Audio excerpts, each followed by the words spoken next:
الحمد لله نحمده ونستعينه ونستغفره ونعوذ بالله من شرور أنفسنا ومن سيئات أعمالنا من يهده الله فلا مضل له ومن يضلله فلا هادي له وأشهد أن لا إله إلا الله وحده لا شريك له وأشهد أن سيدنا ونبينا ومولانا محمد اللهم صل على محمد وعلى آل محمد كما صليت على إبراهيم وعلى آل إبراهيم وبارك على محمد وعلى آل محمد كما باركت على إبراهيم وعلى آل إبراهيم في العالمين إنك حميد مجيد صلى الله عليه وآله وأزواجه وذرياته وأصحابه وأهل بيته أجمعين وأوصيكم عباد الله وإياي أولا بتقوى الله فإن التقوى رأس الأمور أما بعد فقد قال الله تبارك وتعالى في كلامه العزيز أعوذ بالله من الشيطان الرجيم بسم الله الرحمن الرحيم يا أبت لا تعبد الشيطان إن الشيطان كان للرحمن عصيا يا أبت إني أخاف أن يمسك عذاب من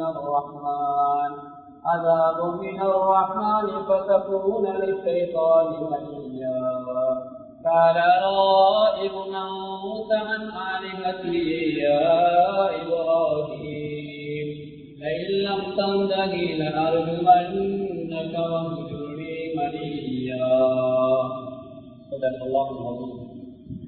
அளவற்ற அருளாள நிகரற்ற அன்பாளர் ஈசனாயின் அல்லாஹ் ஒருவனுக்கு புகழனைத்தும் அல்ஹம்துலில்லாஹ். அந்த அல்லாஹுவை போற்றி புகழ்ந்ததன் பின்னால் இன்றைய குதுபா பிரசங்கத்தை ஆரம்ப செய்கிறேன். ஸலாத்தும் ஸலாமும் எம்மொருவர் மேலான கண்மணி நாயகம் முஹம்மது முஸ்தபா ஸல்லல்லாஹு அலைஹி வஸல்லம் அவர்கள் மீதும் அன்னாரின் அடிச்சுவடுகளை அனுவரவுக்கு தகாது தமது வாதிலை பின்பற்றி வெற்றிகளை கண்டவர்களை சஹாபாக்கள் சாபியவர்கள் சபபு சாபியீன்கள் முஸ்லிமான முஃமினான ஆண்கள் பெண்கள் யாவர் மீதும் அல்லாஹ்வுடைய சாந்தியும் சமாதானமும் என்றென்றும் உண்டாவதாம். அல்லாஹ்வுடைய கடமையை நிறைவேற்றுவதற்காக அல்லாஹ் விரும்பக்கூடிய இடமாகிய அல்லாஹ்வுடைய மாளிகையிலே நல்லதை செய்வோம், அதன்படி நடப்போம், அதன்பால் அழைப்போம், அதனூடாக நாளைய மறுமையிலே சுவர்க்கத்திலே இருப்போம் என்ற நல்லெண்ணத்தை உள்ளத்திலே வைத்து காப்புடையத்தோடு பள்ளியில் அமர்ந்து கொண்டிருக்கக்கூடிய அல்லாஹ்வின் நல்லடியார்களே, வல்லவர்களே, நல்லவர்களே, சிறார்களே, வாலிபர்களே, வயோதிபர்களே, எல்லா சந்தர்ப்பங்களிலும் அல்லாஹ்வை பயந்து கொள்ளுமாறு பள்ளிக்கு உள்ளே இருக்கின்ற போதும் வெளியிலே இருக்கின்ற போதும், உள்ளூர்ல இருக்கின்ற போதும் வெளியூர்ல இருக்கின்ற போதும், தனிமையில் இருக்கின்ற போதும் கூட்டாக இருக்கின்ற போதும், இரவிலும் பகலிலும் இரகசியமாகவும் பரகசியமாகவும் அறிமுகமானவர்களுக்கு மத்தியிலும் அறிமுகம் இல்லாதவர்களுக்கு மத்தியிலும் செழிப்பாக சந்தோஷமாக இருக்கின்ற கட்டங்களிலும் சங்கடமான கட்டங்களிலும் எல்லா சந்தர்ப்பங்களிலும் அல்லாஹ்வை பயந்து இந்த உலகத்திலே வாழ்ந்து நாளைய மறுமை நாள் அல்லாஹ் பட்டியலில் எங்களை சேர்த்து ஜன்னத்து ஃபிர்தௌஸ் என்ற உயரிய சுவர்க்கத்தை கூலியாக எமக்கு தந்து இறைவன் அருள் புரிவானார். அன்பான அல்லாஹ்வின் நல்லடியார்களே, பேரன்பு மிக்க சகோதரிகளே, இந்த புனிதமான ஒரு காலத்திலே நாம் இருந்து கொண்டிருக்கிறோம். அதுதான் ஹஜ்ஜுடைய காலம் என்று நாம் சொல்லக்கூடிய ஹஜ்ஜாஜிகள் எல்லாம் ஹஜ்ஜிலே இருந்து மிக முக்கியமான நாட்களாக இருக்கின்ற அதிலும் மிக முக்கியமான ஒரு பகுதியை நாம் அடைய இருக்கிறோம். அன்பான அல்லாஹ்வின் நல்லடியார்களே, எனவே இத்தகைய தியாகங்களுக்கு காரண கருத்தாக்களாக இருந்த குர்பானுடைய அமலோடு சம்பந்தப்படுகின்ற ஹஜ்ரத் இப்ராஹிம் அலைஹிஸ்ஸலாத்து வஸலாம் அன்னவர்கள் அல்லாஹ்வுடைய நேசராகும், அல்லாஹ்வுடைய கலீலாகும் தெரிவு செய்யப்படுவதற்காக அல்லாஹ் பல சோதனைகளை கொடுத்தான். அந்த எல்லா சோதனைகளிலும் அவர்கள் வெற்றி பெற்றார்கள். அப்படியா அல்லாஹ் கொடுத்த பல சோதனைகளிலே மிக முக்கியமான 4 சோதனைகளை உங்களோடு பேசிக்கொள்ள ஆசைப்படுகிறேன். அன்பான அல்லாஹுவின் நல்லடியார்களே, அல்லாஹ் பரிசுத்த அல்-குர்ஆனிலே சொல்கிறான் وَإِذِ ابْتَلَى إِبْرَاهِيمَ رَبُّهُ بِكَلِمَاتٍ فَأَتَمَّهُنَّ ஹஜ்ரத் இப்ராஹீம் அலைஹிஸ்ஸலாம் அவர்களை பல சோதனைகளை கொண்டு நாங்கள் சோதித்தோம். அந்த எல்லா சோதனைகளிலும் அந்த எல்லா கட்டங்களிலும் அவர் அதை பூர்த்தி செய்தார். அந்த சோதனைகளில் அவர் வெற்றியை அடைந்தார் என்ற செய்தி அல்லாஹ் பரிசுத்த அல்-குர்ஆனிலே சொல்லுகிறான்.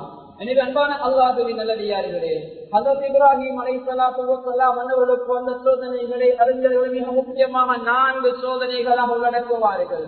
ஒன்று அவர்கள் உள்ளம் சார்ந்த சோதனை, இன்னொன்று அவருடைய முழு உடம்பு சார்ந்த சோதனை, இன்னொன்று அல்லாஹ் அவருடைய உடம்பால் தேடிய முழு பொருளாதாரம் சார்ந்த சோதனை, அதற்கு அடுத்ததாக அவரும் அவருடைய மனைவியும் மீண்டெடுத்த அந்த குழந்தை மூலமாக ஏற்பட்ட சோதனை.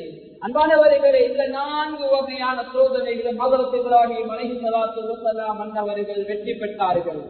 எல்லா சோதனைகளிலும் சாதனையாக ஆக்கினார்கள். கண்ணியமானவர்கள், அல்லாஹ்வுடைய நேசராக ஆகுவதற்கு காரணமே இந்த 4 சோதனைகள் தான். முதல் வகை சோதனை ஹஜ்ரத் இப்ராஹீம் அலைஹிஸ்ஸலாமுடைய உள்ளத்தை அல்லாஹ் சோதித்து பார்த்தான். இந்த உள்ளத்திலே யார் இருக்கிறார் என்பதாக. ஹஜ்ரத் இப்ராஹீம் அலைஹிஸ்ஸலாமுடைய உள்ளத்தை பற்றி அல்லாஹ் சொல்கிறான், ஹஜ்ரத் இப்ராஹீம் அலைஹிஸ்ஸலாத்து வஸ்ஸலாம் அன்னவர்கள் அல்லாஹ்வை சந்திக்கின்ற போது, அல்லாஹ்வை வந்தடைகின்ற போது கல்புன் சலீம், ஈரேற்றமான உள்ளமாக, சாந்தியான உள்ளமாக, சுவர்க்கம் செய்வதற்கு தகுதியான உள்ளம், கல்புன் சலீம், அத்தகைய உள்ளமாக அல்லாஹ்வை வந்தடைந்தார் என்ற செய்தி அல்லாஹ் சொல்லி காட்டுகிறான். எனவே இந்த உள்ளத்திலே வேறு யாரும் கிடையாது, அல்லாஹ் மாத்திருந்தான் அவருடைய உள்ளத்திலே இருந்தான். அதுதான் கல்புன் சலீம், அல்லாஹுக்கு கட்டுப்படுகின்ற ஆன்மா உள்ளம். இந்த சோதனையிலே அவர்கள் வெற்றி பெற்றார்கள். அன்பான அல்லாஹ்வின் நல்லடியார்களே, கல்புன் சலீமை பற்றி அல்லாஹ் இன்னும் ஒரு இடத்தில் சொல்கின்ற போது, யௌம லா யன்ஃபஉ மாலு வலா பனூன் இல்லா மன் அத்தல்லாஹ பிகல்பின் சலீம். நாளைய கியாமத்துடைய நாள் சாதாரணமான நாள் அல்ல. அன்பானவர்களே, இந்த உலகத்தில் அல்லாஹ் எங்களுக்கு எண்ணி தந்த மூச்சுகள் முடிந்து விட்டால், அல்லாஹ் எங்களுக்கு போட்ட ஆகாரம் முடிந்து விட்டால், எங்களுக்கு மூத்து வந்து விடுவதற்கு பின்னால் மறுஉலக வாழ்வு ஆரம்பமாகும். அன்பான அல்லாஹ்வின் நல்லடியார்களே, அந்த மறுமை வாழ்விலே அல்லாஹ் சொல்லுகின்றான், இந்த உலகத்திலே எந்த பொருளாதாரங்களாலும் பிள்ளைகளாலும் ஒன்றுமே பிரயோஜனம் தர முடியாத அந்த நாள் அல்லாஹ்விடத்திலே பிரயோஜனம் தரக்கூடிய ஒன்றை அல்லாஹ் சொல்கிறான். அதுதான் கல்புன் சலீமாக யாரெல்லாம் அல்லாஹ்வை வந்தடைகிறார்களோ அவர்கள் தான் வெற்றி அடைந்தவர்கள், அவர்களுக்கு தான் விமோசனம், நிம்மதி என்ற விஷயத்தை அல்லாஹ் பரிசுத்த அல்-குர்ஆனிலே சொல்லுகிறான். அன்பானவர்களே, ஹஜ்ரத் இப்ராஹீம் அலைஹிஸ்ஸலாத்து வஸ்ஸலாம் அன்னவருடைய உள்ளம் கல்புன் சலீமான உள்ளம். இரண்டாவது வகை சோதனை, அல்லாஹ் இந்த உடம்பை சோதித்து பார்த்தான். இந்த உடம்பு யாருக்காக? அன்பானவர்களே, நம்ரூத் மன்னன் எவ்வளவு பெரிய கொடிய மன்னன் தான் வருடக்கணக்கில் மூட்டிய நெருப்பிலே ஹஜ்ரத் இப்ராஹீம் அலைஹிஸ்ஸலாம் அவர்களை போடுவதற்கு முயற்சி பண்ணுகிறான். இப்ராஹீம் அலைஹிஸ்ஸலாம் அவர்களை கட்டி போடுகிறான். அந்த சந்தர்ப்பத்தில் அல்லாஹ்வுடைய உதவியை பாருங்கள், அல்லாஹ் அவரை பாதுகாத்தான். அல்லாஹ்வுடைய நெருப்பு அல்லவா படைப்பு என்பது, அல்லாஹ்வுடைய அந்த நெருப்பு என்பது அல்லாஹ்வுடைய படைப்பு அல்லவா? அல்லாஹ்வுடைய படைப்பு என்பது அல்லாஹ் எதை சொல்கிறானோ, காலிக் எதை சொல்கிறானோ அதைத்தான் மஹ்லூக் செய்ய வேண்டும். அல்லாஹ்வுடைய படைப்பு நெருப்பு அல்லாஹ் படைத்திருக்கிறான். அல்லாஹ் இப்ராஹீம் அலைஹிஸ்ஸலாத்து வஸ்ஸலாம் அவர்களை நெருப்பிலே அந்த நம்ரூத் மன்னன் போடுகின்ற போது அல்லாஹ் படைத்த அல்லாஹ்வுடைய நெருப்போடு அல்லாஹ் நேரடியாக பேசுகிறான். குல்னா யா நாரு குனி பர்தௌ வ ஸலாமன் அலா இப்ராஹீம், ஏ நெருப்பே, இப்ராஹீம் மீது நீ சாந்தியை கொடுக்க வேண்டும். நீ இப்ராஹிம் மீது சூட்டை கொடுக்க கூடாது, மிக குளிர்ந்த குளிரையும் கொடுக்க கூடாது. அதற்கு இடைப்பட்ட தன்மை, சூட்டையும் எங்களால் தாங்க முடியாது, குளிரையும் எங்களால் தாங்க முடியாது, அதுக்கு இடைப்பட்ட மிக சாந்தமான ஒரு நிலையை நீ கொடுப்பாயாக என்று ஹஜ்ரத் இப்ராஹீம் அலைஹிஸ்ஸலாம் அவர்கள் நெருப்பிலே போடப்பட்ட போது அல்லாஹ் நெருப்போடு கரைக்கிறான். எந்த அளவு அந்த நெருப்பு நடந்து கொண்டதென்றால் கண்ணியமானவர்கள் இப்ராஹிம் அலைஹிஸ்ஸலாம் அவர்களுடைய மேனிகளை கட்டிருந்த கயிறு கூட பத்தவில்லை என்பார்கள். இதுதான் அல்லாஹ்வுடைய உதவி. அறிஞர்கள் எழுகின்றார்கள், அந்த சந்தர்ப்பத்தில் அல்லாஹ்வுடைய நெருப்புக்கு அல்லாஹ் கட்டளையிட்ட போது உலகத்திலே உள்ள நெருப்புகள் எல்லாம் அந்த சந்தர்ப்பத்திலே சாந்தியாக இருந்ததாகத்தான் அறிஞர்கள் விளக்கம் எழுதுகின்றார்கள். எனவே இந்த சோதனையில் ஹஜ்ரத் இப்ராஹிம் அலைஹிஸ்ஸலாம் அவர்கள் வெற்றி பெற்றார்கள். இரண்டாவது வகை சோதனை, மூன்றாவது வகை சோதனை, ஏராளமான பொருட்களை எல்லாம் கொடுத்திருந்தார். அந்த எல்லா செல்வங்களையும் அல்லாஹ்வுக்காக கொடுக்க முன் வந்தார். அல்லாஹ் சொல்கிறான், ஹல் அதாக ஹதீஸு லைஃபி இப்ராஹீமல் முக்ரமீன். நபியே நாயகமே, உங்களுக்கு தெரியாதா ஹஜ்ரத் இப்ராஹிம் அலைஹிஸ்ஸலாம் விருந்தாளிகள் எப்படி கவனித்தார் என்ற செய்தி உங்களுக்கு வரையிலே நாயகமே என்றெல்லாம் குர்ஆனிலே கேட்கிறான். அன்பானவர்கள், இப்படி ஏராளமான பொருட்களை விருந்தாளிகளுக்கு கொடுக்க முன் வந்தார். இந்த சோதனையிலும் அவர்கள் வெற்றி பெற்றார்கள். இன்னும் ஒரு வகையான சோதனை அல்லாஹ் கொடுத்தான். நான்காவது வகை சோதனை, பிள்ளை கிடைக்காது என்று சொல்லக்கூடிய அந்த வயதில் அல்லாஹ் ஒரு குழந்தையை கொடுத்து அந்த குழந்தையை அறுத்து பலியிட வேண்டும் என்று கனவு காணுகின்றார்கள். இந்த சந்தர்ப்பத்திலே அன்பான அல்லாஹ்வின் நல்லடியார்களே, அவர்கள் நடந்து கொண்ட முறையை பாருங்கள். அல்லாஹ் பரிசுத்த அல் குர்ஆனிலே சொல்கிறான், ஹஜ்ரத் இப்ராஹிம் அலைஹிஸ்ஸலாத்து வஸ்ஸலாம் அன்னவருடைய மகன் அங்கு மிக ஓடி விளையாடக்கூடிய சஹியுடைய வயது வருகின்ற போது அல்லாஹ்வுடைய கட்டளை வருகிறது. இரவிலே ஒரு மனம் காணுகின்றார்கள். நபிமார்கள் காணக்கூடிய கனவுகள் வகி, அது அல்லாஹ்வுடன் வரக்கூடிய தூது, நல்ல செய்தி, அவைகளை நிறைவேற்ற வேண்டும். ஆனால் மனிதர்களுக்கு வரக்கூடிய கனவுகள் அது கட்டளை கிடையாது, அது நல்லதும் வரும், சில பேரை செய்தாலும் குறுக்கிடுவான். எனவே நபிமார்களுக்கு வரக்கூடிய வகி அது கட்டளை, அதை நிறைவேற்ற வேண்டும். ஹஜ்ரத் இப்ராஹிம் அலைஹிஸ்ஸலாத்து வஸ்ஸலாம் மன்னவர்கள் நிறைவேற்றினார்கள். கண்ணியமானவர்களை, அந்த சந்தர்ப்பத்திலே தன்னுடைய மகனத்தை கேட்கிறார்கள். إني أرى في المنام أني أذبحك فانظر ماذا ترى قال يا أبت افعل ما تؤمر ستجدني إن شاء الله من الصابرين. ஹஜ்ரத் இப்ராஹிம் அலைஹிஸ்ஸலாத்து வஸ்ஸலாம் அன்னவர்கள் தன்னுடைய மகனுடைய அன்பு முகத்தை பார்த்து கேட்கிறார்கள், அன்பு மகனே, உங்களை அறுத்து பழியிடுமாறு நான் ஒரு கனவு கண்டேன். உங்களுடைய அபிப்பிராயம் என்ன? அல்லாஹ்வுடைய கட்டளை இது என்று அவர்கள் சொல்லுகின்ற போது ஹஜ்ரத் இப்ராஹிம் அலைஹிஸ்ஸலாத்து வஸ்ஸலாம் அவருடைய மகன் சொன்ன செய்தி என்ன தெரியுமா? கனிமானவர்கள் சொல்லுகின்றார்கள், யா அபதி அல், என் அருமை தந்தையே, என் அருமை மகனே. இந்த தந்தை அருமையாக இரக்கமாக கதைக்கிறான். ஒவ்வொரு குழந்தைகளுக்கும் தாய் தாப்பன் பாவிக்கக்கூடிய வார்த்தை என் அன்பு மகனே, அருமை மகனே என்று பயன்படுத்த வேண்டும். ஒரு தந்தை பிள்ளைகளுக்கு பயன்படுத்தக்கூடிய வார்த்தை, அதே போன்று அந்த மகன் தன்னுடைய தகப்பனுக்கு பாவிக்கக்கூடிய வார்த்தை என் அருமை தந்தையே. அல்லாஹ் நாடியதை நீங்கள் கண்ட கனவை செய்யுங்கள் என்று அந்த மகன் சொல்லி, நிச்சயமாக அல்லாஹ் என்னை நாளைய மறுமை நாளே பொறுமையாருடைய பட்டியலில் சேர்த்துக் கொள்வான், பொறுமையாரோடு சேர்த்துக் கொள்வான். எனவே அதை நிறைவேற்றுங்கள் என்று சொல்கின்றார்கள். அன்பானவர்களே, ஹஜ்ரத் இப்ராஹிம் அலைஹிஸ்ஸலாம் அவர்கள் நிறைவேற்றுகின்றார்கள். நான் ஆரம்பத்திலே சொன்னதை போன்று அங்கே நெருப்பு பத்த வேண்டுமானால் பத்தவில்லை. இங்கு அவர்கள் பிள்ளையை அறுக்கப் போகிறார்கள், கத்தி அறுபடவில்லை. இதுதான் அல்லாஹ்வுடைய வெற்றி.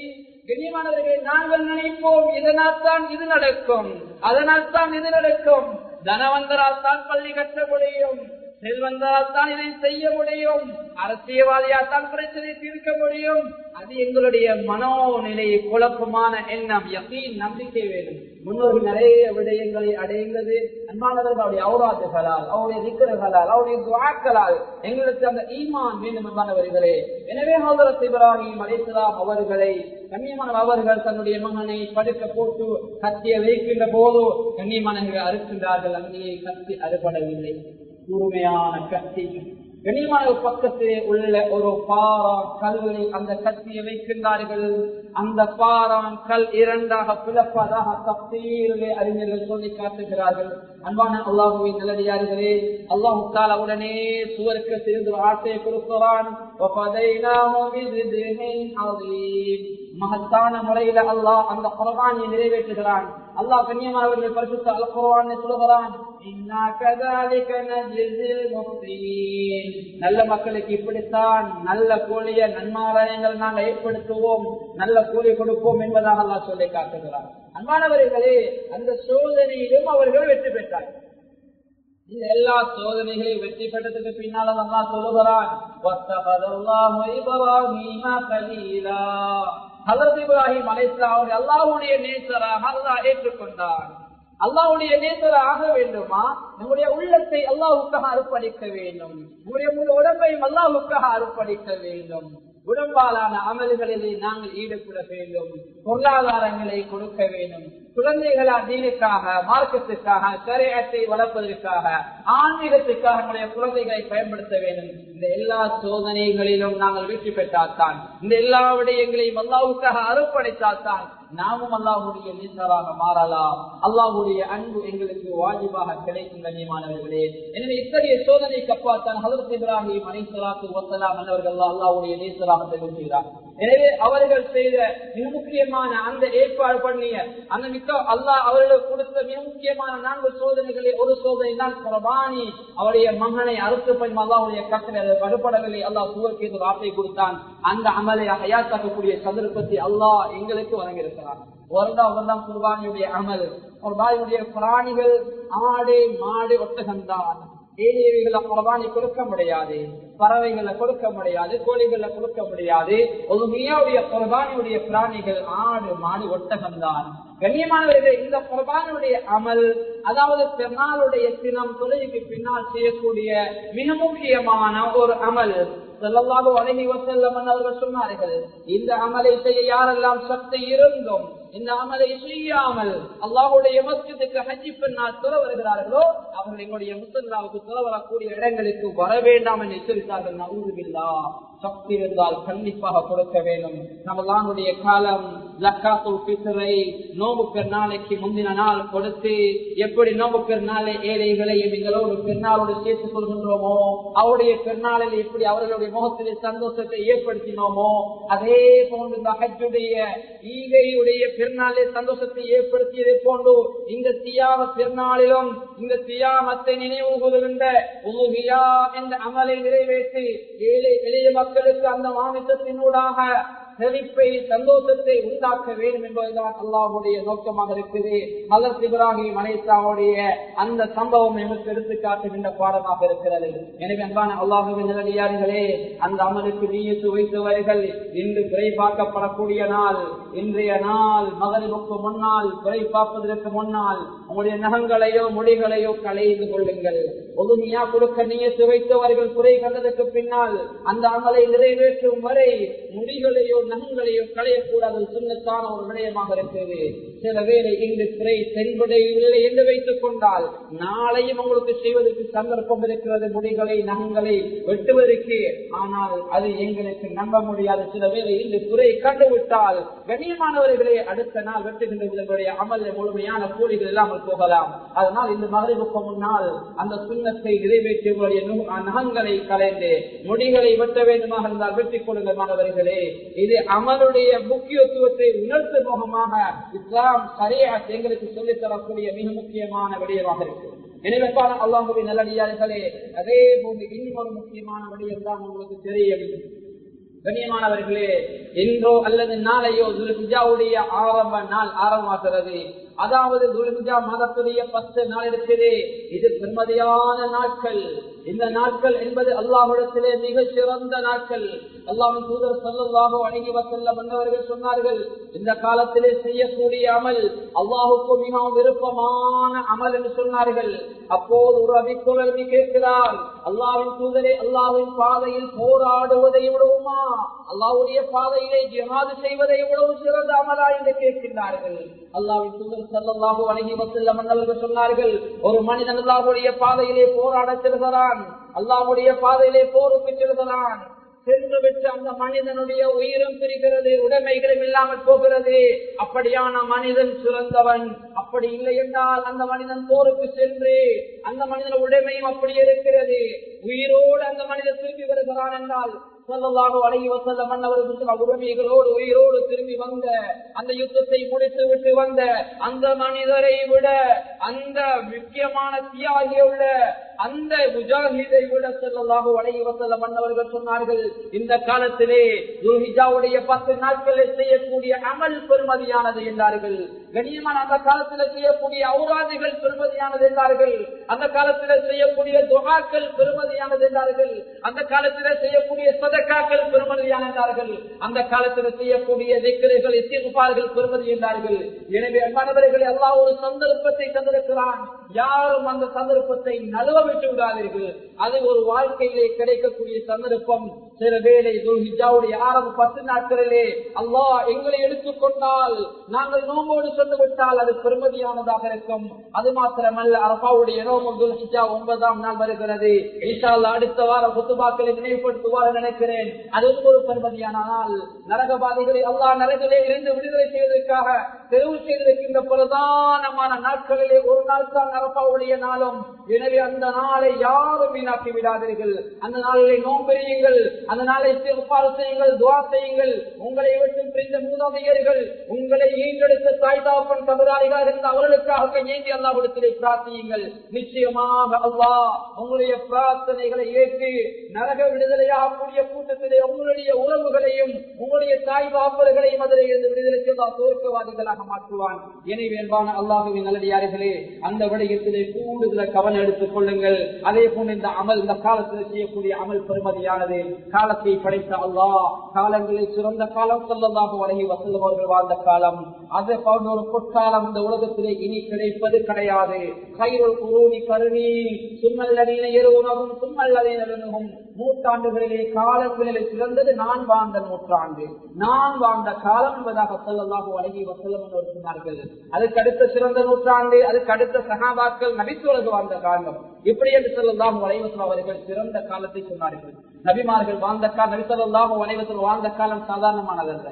சுவர்க்கத்துக்கு நன்மாராயம் சொல்லப்பட்ட சஹாபாக்கள் வாழ்ந்த காலம், அல்லாஹ்வுடைய வகை குர்ஆன் இறங்கிய காலம், தப்பு தவறு செய்யக்கூடிய மக்களை அல்லாஹ் வஹி மூலம் குர்ஆனை இறக்கி திருத்திய காலம், ஸல்லல்லாஹு அலைஹி வஸல்லம் அவர்கள் வாழ்ந்த காலம், நபியுடைய சுமூகத்தோடு சஹாபாக்கள் நபித்தோடு வாழ்ந்த காலம், நபி ஸல்லல்லாஹு அலைஹி வஸல்லம் நசீஹத்தை பெற்றுக் கொண்டு வாழ்ந்த காலம், குர்ஆன் இறங்கிய காலம். கண்ணியமான அல்லாஹ்வின் நல்லடியார்கள், அன்பான காலங்களிலே பொற்காலம் சிறந்த காலம். அப்படியான ஒரு காலம் இனி வருவது கிடையாது என்றாலும் ஸல்லல்லாஹு அலைஹி வஸல்லம் மன்னவர்கள் சில இடங்களை சிறப்பித்து சொல்லியிருக்கிறார்கள். மக்கா, மதீனா, பலஸ்தீன் எப்படி சிறப்போ, ஏனைய இடங்களில் சொல்வதை விட அங்க சொல்வது எப்படி சிறப்போ, அதே போன்று ஏனைய நாட்களை அமல் செய்வதை விட இந்த காலங்களிலே அமல் செய்வது அல்லாஹுக்கு மிகவும் ஏற்றமானது, அல்லாஹுக்கு மிகவும் விருப்பமானது என்பதை நானும் நீங்கள் விலகிக் கொள்ள வேண்டும். எனவே அன்பான அல்லாஹுவின் நல்லடியார்களே, எனவே இந்த காலங்களில் யாரும் அமல்களை வீணாக்கி விடாதீர்கள். அதே போன்று அமல்களை நல்ல முறையில் செய்து கொள்ளுங்கள். அதே போன்று இன்னும் ஒரு விடயத்தில் நினைவுபடுத்துகின்றேன். ஹஜ்ரத் இப்ராஹிம் அலைஹிஸ்ஸலாத்து வஸ்ஸலாம் மன்னவர்கள் எந்த அளவு தன்னுடைய தந்தையோடு நடந்து கொண்டார் என்ற செய்தியும் அல்லாஹ் பரிசுத்த அல் குர்ஆனிலே சொல்கிறார். அல்லாஹ் அவருடைய மகனோடு நடந்து கொண்ட உரையாடலை முன்னால் சொல்லியதை போன்று அல்லாஹ் சுப்ஹானஹு வ தஆலா பரிசுத்த அல் குர்ஆனிலே ஹஜ்ரத் இப்ராஹிம் அலைஹிஸ்ஸலாம் அவர் தன்னுடைய தந்தை ஆதர் ஷைத்தானை வணங்கக்கூடிய ஒருவர் அவரோடு நடந்து கொண்ட செய்தியையும் அல்லாஹ் குர்ஆனில் சொல்கிறார். கண்ணியமானவர்கள், ஒரு வீட்டுக்குள்ள 2 கட்சியுடையவர்கள் வாழ்வதே சிரமம். ஆனா ஹஜ்ரத் இப்ராஹிம் அலைஹிஸ்ஸலாத்து வஸ்ஸலாம் மன்னவர்களுடைய தந்தை ஷைத்தானை வணங்கக்கூடியவர், இவர் அல்லாஹ்வுக்கு சிரமப்படையக்கூடியவர். எனவே 2 மதங்கள், 2 மார்க்கத்தை சேர்ந்தவர் ஒரு வீட்டுக்குள் வாழ்வது சாதாரணமான விடயம் அல்ல. அந்த சந்தர்ப்பத்தில் தன்னுடைய ஈமானை, தன்னுடைய மார்க்கத்தை தான் ஏற்றிருக்கின்ற அந்த ஆன்மீக வழிகாட்டலை விட்டுக் கொடுக்காத ஹஜ்ரத் இப்ராஹிம் அலைஹிஸ்ஸலாமுடைய வரலாறை குர்ஆன் சொல்லுகிறது. அன்பான அல்லாஹ்வின் நல்லடியார்களே, குர்ஆனிலே பல உரையாடல்களை நாங்கள் பார்த்திருக்கிறோம். இந்த உலக வளமை என்று இருக்கிறது. வயதிலே மூத்தவர்கள் தான் வயதிலே இளையவர்களுக்கு புத்திமதி சொல்வார்கள். தாய் தந்தையர்கள், வாப்பாமாறு, உம்மாமாறு அவர்கள் தான் பிள்ளைகளுக்கு நசீஹத்து பண்ணுவார்கள், வசியத்து பண்ணுவார்கள், உபதேசம் பண்ணுவார்கள். ஆனால் குர்ஆன் சொல்லுகிறது, ஒரு மகன் தகப்பனுக்கு பயான் செய்திருக்கிறார், ஒரு மகன் தகப்பனுக்கு உபதேசம் செய்திருக்கிறார். அதுதான் ஹஜ்ரத் இப்ராஹிம் அலைஹிஸ்ஸலாம் அவர்கள் தன்னுடைய மகனோடு எப்படி நடந்து கொண்டார்களோ அதே போன்று தன்னுடைய தகப்பனோடு நடந்து கொண்ட முறையும் குர்ஆன் பேசுகிறது. யா அபதி லா தஅபுதி ஷைத்தான் இன்ன ஷைத்தான கான லிர்ரஹ்மானி அஸியா. என் அருமை தந்தையே, நீங்க ஷைத்தானை வணங்கவான வாப்பா, சைத்தான் படைச்ச ரப்புக்கு மாறு செய்யக்கூடிய ஒரு வாப்பா, நீங்க சைத்தான வணங்க வானண்டு அந்த மகன் வாப்பாக்கு பயான் செய்கிறார். கண்ணியமா தொடர்ந்து அந்த மகன் உபதேசம் செய்கிறார். யா அபதி இன்னி அகாப் அய்யமஸ்ஸக அஸாபு மினர் ரஹ்மானி ஃபதகூன லிஷைத்தானி வலியா.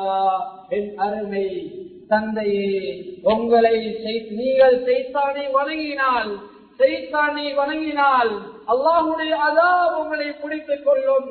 மகனாகிய நான் வாப்பா கொண்டு நடந்தால் என்னால் பொறுத்துக் கொள்ள முடியாதல்லவா? அதனால என் அருமை தந்தையே, நீங்க சைத்தான வணங்கமானான் என்று அந்த மகன் தந்தைக்கு உபதேசம் பண்ணுகிறார். கண்ணியமானவர்கள், இந்த சந்தர்ப்பத்தில் அந்த தந்தை நடந்து கொண்டு வந்த முறையை பாருங்க.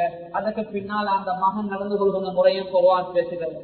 தந்தை பேச ஆரம்பிக்கிறார், ஆதர் பேச ஆரம்பிக்கிறார், நெருப்பு வணங்கி பேச ஆரம்பிக்கிறார். என்ன சொல்கிறார்?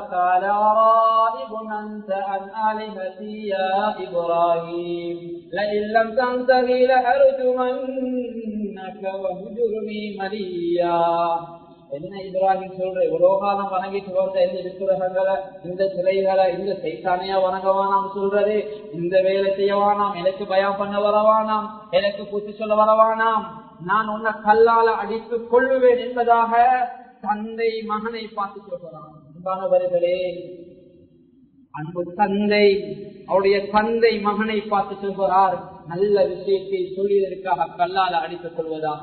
இந்த சந்தர்ப்பத்திலும் அந்த மகன் எப்படி நடக்கிறார்? இந்த சந்தர்ப்பத்திலும் ஹஜ்ரத் இப்ராஹிம் அலைஹிஸ்ஸலாத்து வஸ்ஸலாம் அன்னவர்கள் தன்னுடைய தகப்பனுக்கு பதுவா செய்யவில்லை, தன்னுடைய தகப்பனை ஒதுக்கவில்லை, தன்னுடைய தகப்பனை வீட்டை விட்டு விரட்டவில்லை. என் அருமை தந்தை, உங்களுக்கு சலாம் உண்டாவதாக, சாந்தி உண்டாவதாக, அல்லாஹ்வின் புறத்தால் உங்களுக்கு சாந்தி கிடைக்கட்டும் என்பதாக அந்த மகன் துஆ செய்கிறார். அன்பானவர்களை, இன்று நீங்க கொஞ்சம் பாருங்க, உலகத்துல என்ன நடக்குது? சில பிள்ளைகள் பட்டதாரி ஆகிட்டா, சில பிள்ளைகள் படிப்புல கொஞ்சம் முன்னேறிட்டா சொந்த ஊரை செல்ல வெக்கம், இது ஏண்ட தந்தை, இது ஏண்ட தாயின்னு சொல்ல வெக்கம், கண்ணியமான இது ஏண்ட வீடு காட்ட வெக்கம். இப்படி நடக்கக்கூடாது. தாய் சாப்பது இப்போதும் தாய் சாப்பன் தான், அவங்களுடைய பெருமதியில யாரும் வர முடியாது. இந்த உலகத்துல தந்தை ஒருவர் தான், தந்தைக்கு பின்னால யாராவது ஒருவராக இருந்தால் அது சாட்சவாக இருக்கும். இந்த உலகத்துல தாயும் ஒரு தாய் தான். கண்ணியமானவர்களே, உலகத்துல ஒரு தகப்பன் மூத்தான அதுக்கு பின்னால தகப்பனுமே கிடையாது என்பவர்களே, ஒரு தாய் மூத்தான தாயமே கிடையாது என்பவர்களே. மனைவி மௌத்தானா இன்னொரு திருமணம் முடிச்சு கொள்ளலாம், எங்கட பிள்ளை மௌத்தானா திருமணம் முடிச்சு இன்னொரு பிள்ளையை பெற்றுக் கொள்ளலாம். ஆனா தாயும் தகப்பன் உலகத்துல ஒன்றுதான், அதை விட பெருமதி ஒன்று இந்த உலகத்துல கிடையாது. எனவே இந்த காலங்களில் தாய் தாப்பனுக்கு செய்யக்கூடிய அந்த பணிவிடை, தாய் தாப்புடைய மனங்களை வெல்லக்கூடிய வகையில நடந்து கொள்ளுமானவர்களே, இந்த விடயத்தில் கூடுதலாக கவனம் எடுத்துக் கொள்ளுங்கள். அடுத்த விடயத்தை நான் நினைவுபடுத்துகிறேன். அன்பான அல்லாஹ்வின் நல்லடியார்களே, எங்களுக்கு தெரியும் தொடர்ந்து மழை, இன்றும் கூட மழை. அதே போன்ற கொழும்பு மாவட்டத்தில் இருக்கக்கூடிய வெள்ளம்பிட்டி, கொலன்னாவ, கொத்தத்துவ, மீக்குட்டுமுள்ள போன்ற கிராமங்கள் வெள்ளங்களால் பாதிக்கப்பட்டு எங்களுடைய சகோதரிகள் ஹஜ் பெருநாளைக்கு ஒரு வாரம் இருக்கக்கூடிய சந்தர்ப்பங்கள்ல வீடுகளை இழந்து, சொந்த இடங்களை இழந்து, இனிமே இன்னொரு இடங்கள்ல இருக்கக்கூடிய ஒரு நிலைமை ஏற்பட்டிருக்கு. அன்பானவர்களே, எங்களுக்கு ஒரு சந்தர்ப்பத்தை அல்லாஹ் தந்திருக்கிறான்.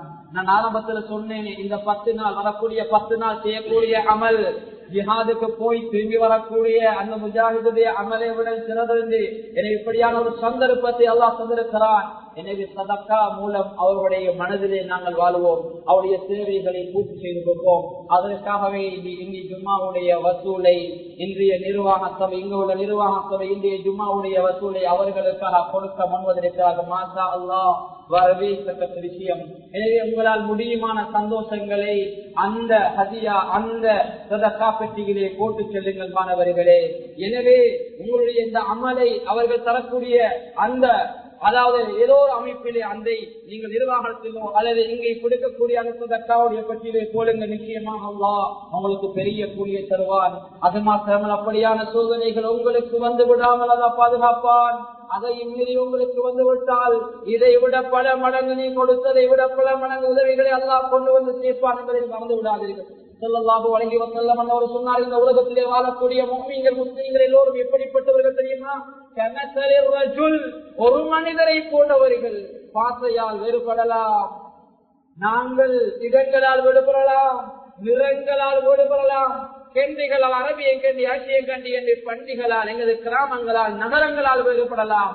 அன்பான அல்லாஹுவின் நல்லடியார்களே, அதாவது மனிதர்கள் எல்லோரும், அதாவது இந்த உலகத்திலே ஸல்லல்லாஹு அலைஹி வஸல்லம் ரஜுல், உலகத்திலே வாழக்கூடிய மனிதர் எல்லோரும் ஒரு மனிதரை போன்றவர்கள்.